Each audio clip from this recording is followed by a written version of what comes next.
Hey everybody, Andrew here. I'm going to be doing a video game capture today. I've been running an experiment with this for a couple of videos here. The last experiment that I ran didn't quite work out. My sound levels were a little off, but the one before that actually worked. The problem is I did not set it up so there was video capture of me actually playing the game. So hopefully this one works out better. I'm going to be doing a drift endurance on Juiced 2. That's Juiced 2, the sequel to the original Juiced game from PlayStation 2. I do like the sequel a little bit better. That's just my personal opinion. But so anyway, we're going to be doing a drift endurance. So here it is. Go ahead and fire up my tunes here. Need tunes to game. So give me 1 second.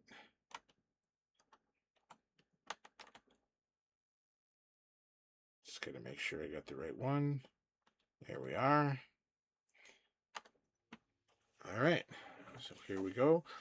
Just a fair warning: the announcement and the announcer in this game, the MC, can be a little annoying. I'm gonna go ahead and use my Nissan 300ZX. This is one of my better courses here, so Fight the power here at Battle Royale.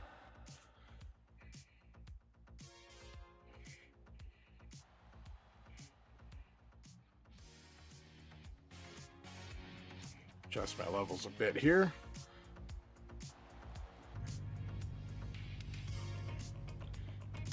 All right, let's see what I can do. Start. Ready. Go!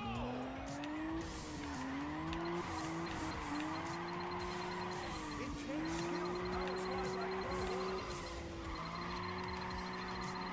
Nice drift, R1. See, with drift endurance, you have. Yeah, the announcer gets annoying sometimes. With drift endurance, you have to achieve the target score in one continuous drift. You can't stop, you can't hit a wall, you gotta have minimal fishtailing, unless you can control it. Like I said, this is one of my better courses.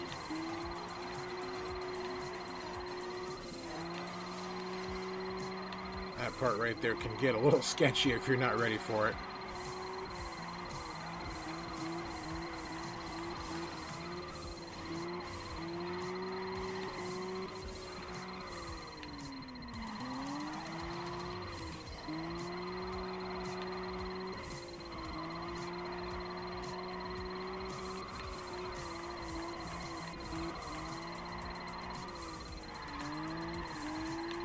Close to the wall there. Not the worst I've ever done. One thing I do like about this game, though, is that the license plates are customizable on the cars. I used to have it where you'd name the car or something along what you have it set up for. But after a while, I just got bored of that, so I just put my name on the license plates because that's what all the NPCs do and all the AI racers. So just put my name on the plate. Although you do have to be careful because this game actually has a profanity filter. You try to put an inappropriate word on there, like a F word or a B word, it won't allow it. It'll tell you profanity or inappropriate word detected, something along those lines. Oh, that was close. So the one time I did try it, it was kind of funny. It basically told me, "Hey, you can't put that on your license plate."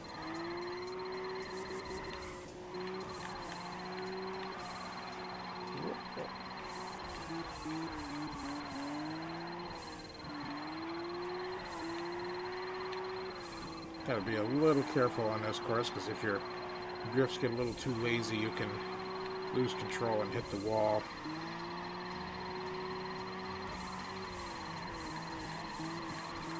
This is one of my better courses. My other two good courses are called the Caged Dragon. That one's pretty fun. And then Immortal Coil is another one. Both of those two courses are actually in Japan. I don't know if they're real courses or not, but they're in the game. They're in Japan for the game. The Immortal Coil is kind of fun because it's the main part of the the main part of the course is a spiral, kind of upward spiral, or actually it's a downward spiral. Kind of the reverse of that parking garage ramp in Fast and Furious Tokyo Drift. You gotta, except you're going down instead of up.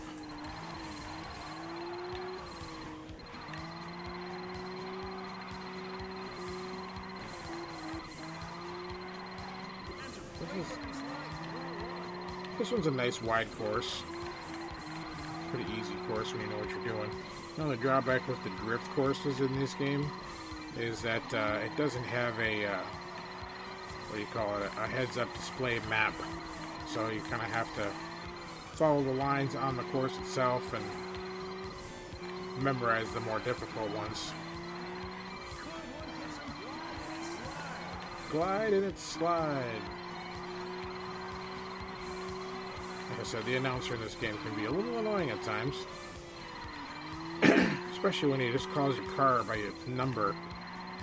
Problem with that is it doesn't call it by the car that it is, like, the Nissan or the Toyota, whatever, wherever you position you start at the race is your number. So if you have an 8-position race and you're the last car, then you're car number 8. Or again, if you have a 6-position race or 8-position race and you're starting number 1 or pole position, then you're car number 1. So you kind of have to remember where you start. Or you just hit the hell with it and you just beat all the other racers. That's what I usually try to do. Forget what number I am, just drive the damn car and win the freaking race.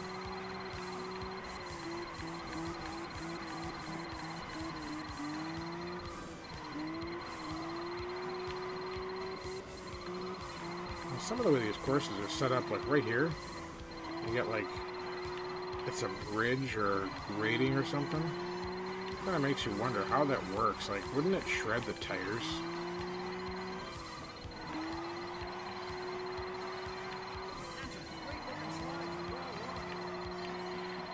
Of course, this game is still better than the last Need for Speed game that I played. Need for Speed Unbound. Boy, that was a pile of garbage in my opinion. They're basically trying too hard to be some kind of an anime where the flames that come for the nitrous or out the pipes for the nitrous, they look like they're written by or drawn by a cartoonist. And then if your car goes over a jump, all of a sudden it sprouts cartoon wings. I mean, I know you can turn those features off or those animations off, but it's just kind of a pain in the ass. Besides that, the story was boring and the gameplay was junk.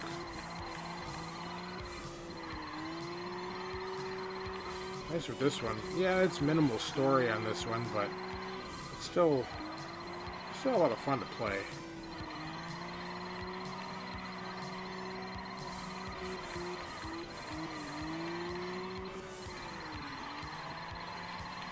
$10 million points. The thing about drift endurance is you have to achieve it all in one continuous drift. I've actually gotten pretty good at it. When I first played this game way back in the day, I couldn't hold a drift to save my life, but after a while, just like anything, with practice, you get better at it. Of course, I don't have a lot of gaming time, but again, over the years, I've gotten pretty good. It's still a classic game. One time with my first video upload with this game, I was driving my Honda S2000, and I want to say I got right about 22 million points, give or take. And like I said, my last video experiment that I ran, actually earlier today, same course and same car, I got up to 25 million points, so I did beat my previous record. But then when I played back the video, the audio was all messed up, so I'm hoping that this time will be a lot better. Oh, that was close.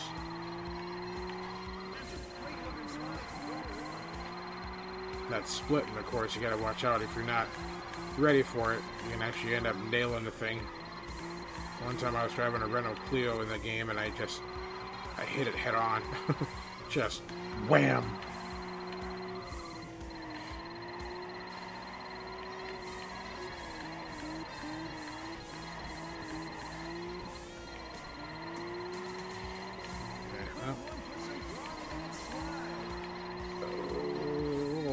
close.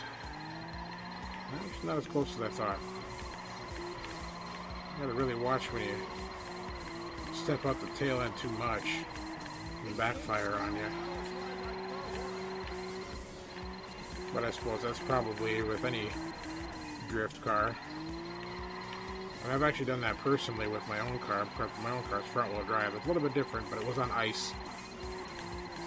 Did a handbrake slide on the ice, and instead of a handbrake quote-unquote drift, I ended up doing a handbrake 180.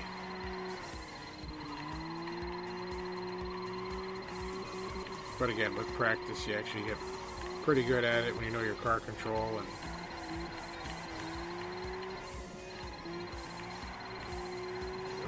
almost 14.5 million.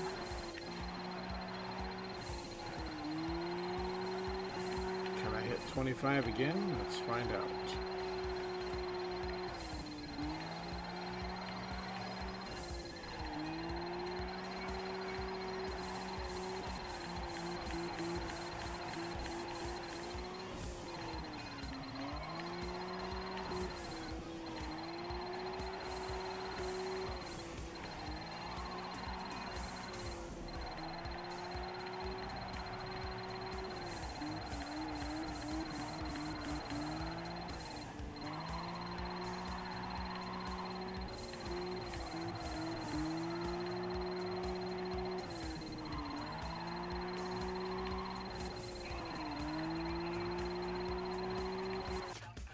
I'm actually gonna back up the tracks here. There we go. Let's start that one over. It's always tricky coming out of a pause like that. If you're not ready for it, you can actually mess up your drift.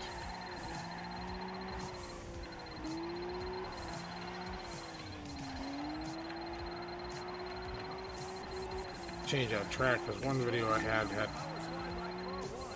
one video I made, I had that track on it, and it actually got me a, not a copyright strike, but did the whole, your video is muted in certain countries. It's like, okay.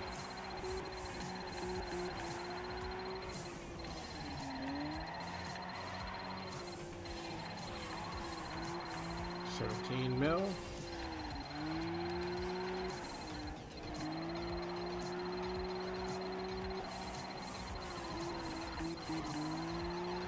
See if I can hit 25.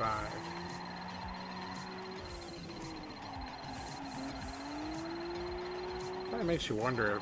I know drifting is a real sport. But do they have like drift endurance type of thing? I'm gonna have to look that up.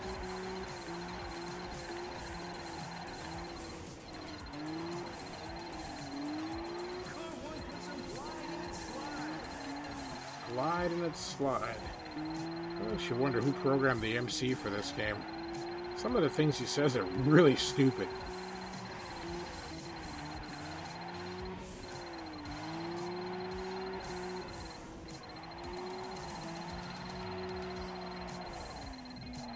That was close.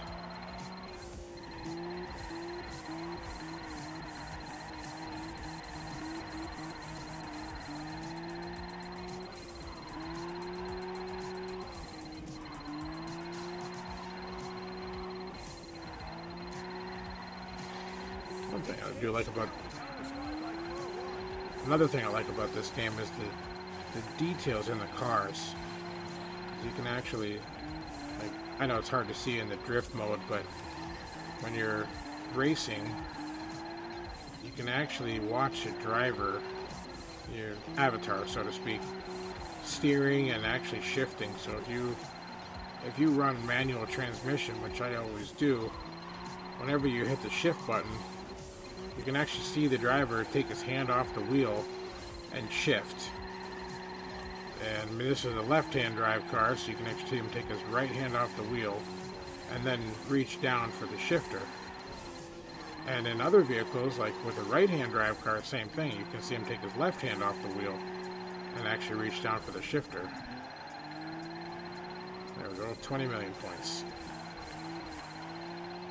And you can actually customize some of the interior parts of your car as well.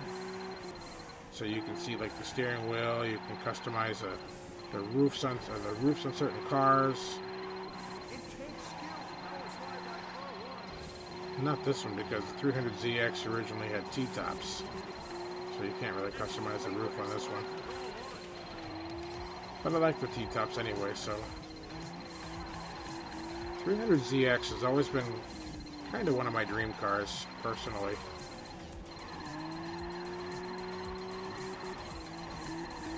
There actually is one in the town that I live, but it's kind of a piece of shit.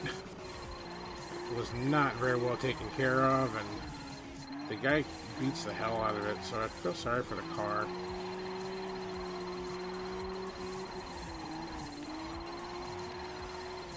There you go, 22 million.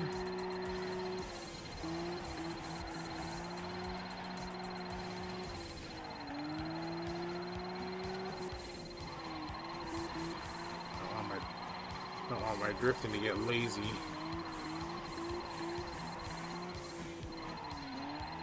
That's when you make mistakes.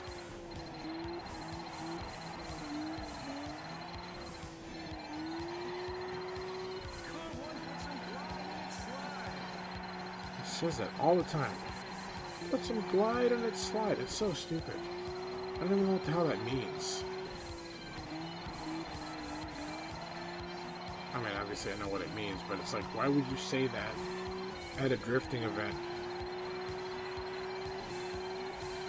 Of course, this game came out in the early 2000s, so who knows? Probably trying to be funny or inspirational or something. Which is not really funny. Definitely not inspirational, so I don't know.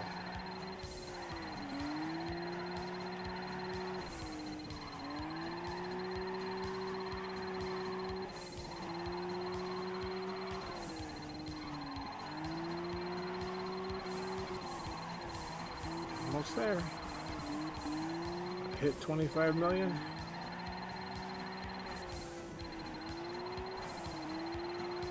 No, I don't see that being a problem. That's a great looking slide for Car 1. It takes skill to power slide like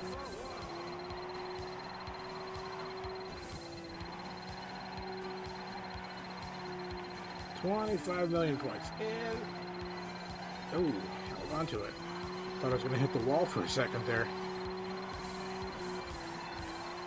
Ah, damn. I did hit the wall. Alright, not bad actually. 25.346 million points.